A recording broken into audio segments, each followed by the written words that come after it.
And I grew up in a world where overt expressions of that were not acceptable. You weren't allowed to generalize on the basis of race because the assumption was each person is an individual. I don't understand when it became okay to generalize about racial groups. I think while some people have the luxury to be raised only being told to look at individual people, it should be no surprise to you that black people, in particular black men, have been taught forever that they have to be careful how they behave around white people, that the way they behave will be interpreted differently, that when they misbehave it'll be punished differently, that if they laugh too loud, if they walk into a nice store.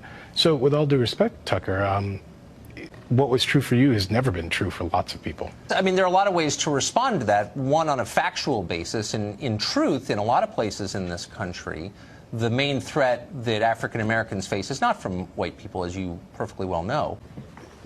So I first want to respond to the first comment. I think is, while it's true that, of course, people of color face threats from other people of color, it's also true that white people face the overwhelming threat from white people. That is, right. People face threats from who they live beside. So That's I right. find exactly. But I think it's fair to point out that we oughtn't be distasteful and say things like, well, the great threat. It does feed a certain uglier narrative that we don't want. But why does the truth ever feed a, quote, ugly narrative? It is deeply suspicious that people are so quick to say things like the main threat facing African Americans is other African Americans, but you never hear anybody say the main threat facing white people is white people. So you say, for example, I will have to discuss with my boys whether they can truly be friends with white people. History has provided little reason for people of color to trust white people. And the argument I make is, look, in a country where it turns out that when the most vulnerable people of color are under threat, those who they count on are nowhere to be seen. If we have a president who marshals forces of hatred and anger and divisiveness and, frankly, just danger,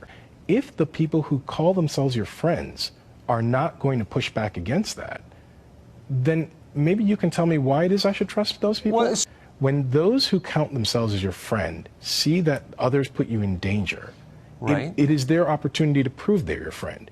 It's fine to be friendly with them, but these are not your friends.